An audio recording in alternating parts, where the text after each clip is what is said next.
Мои стихове. Общи приказки, омръзна ми да слушам. Аз сърцето свое слушам. Празнословие и кич не ги понасям вече. Хич. А пълен с тях е интернета. Дори не само в книжки. Шета метлата на хора превзети, игра на думи. В куплети, които няма смисъл, жар. Всеки мисли се за цар. А истината друга е. Свят пълен с хора менте. Мои стихове. Грешно ли е да си националист?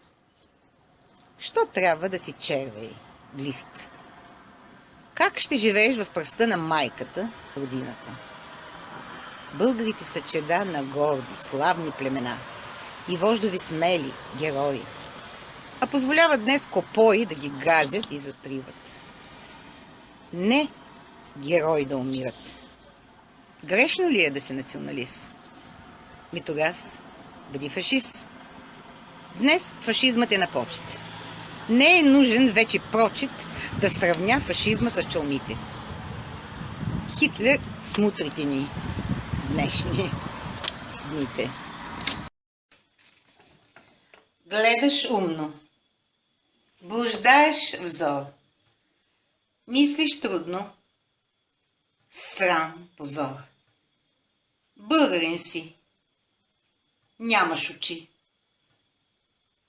Продаваш народа си. Погубваш рода си. Очите големи са. Нищо не виждат. Зират се, на очилата завиждат. Що сиво в розово всичко променят и черното с бяло заменят. И друга моя мисъл. Боли ме, сърби ме и не усещам как сърбежа с болката предусещам. Но джобът е празен, портфелът също. Ректорат мазен. За нас присъщо. Мои мисли. Очите големи са. Нищо не виждат. Взират се, на очилата завиждат. Що сиво в розово всичко променят и черното с бяло заменят. И друга мисъл. Боли ме, сърби ме и не усещам как сърбежа с болката предусещам. Но джобът е празен, портфелът също. Ректорат мазен. За нас присъщо. Кой души честни убива? Кой приятела затрива? Кой на всемогъщ се прави и в чужда кръв се дави? Кой парадира с власт пари? Кой злоба завист го мори и не намира миг покой? Защо се криеш? Кой си? Кой? Мафия българска гони Балканите. Мафия българска на самозваните. Няма ли кой да спре този мор на български род? Народе, позор! Мои мисли. Къде ще ги носиш тези пари?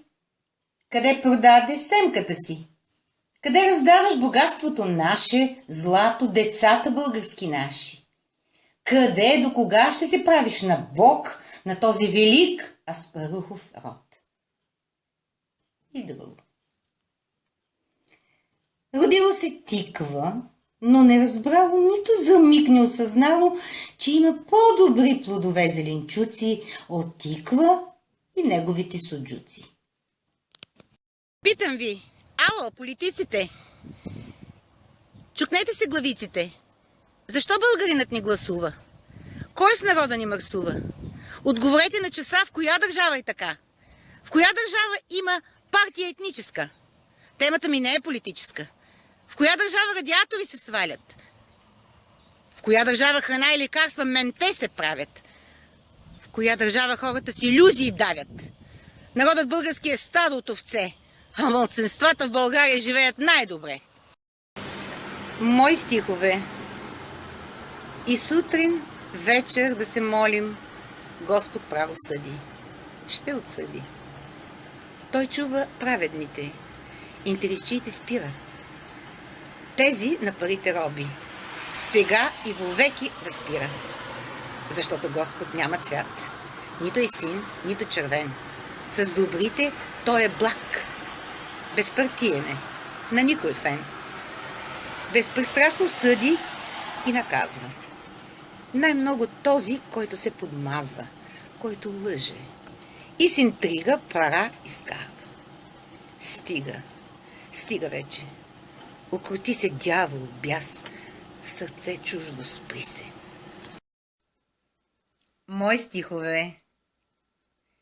Никога не хвърлям по мъртвец и без живец живял.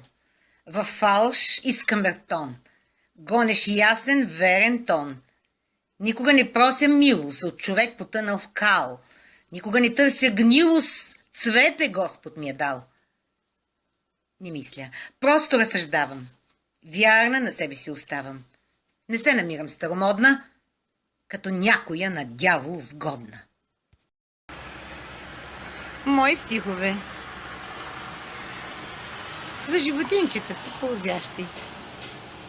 Охлювът пълзял, но един ден не видял, че попаднал на жарава. Мислил си за власт и слава. В черупката си скрил, но така не се спасил. Огънят отново лумнал. Охлювът дори не мръднал.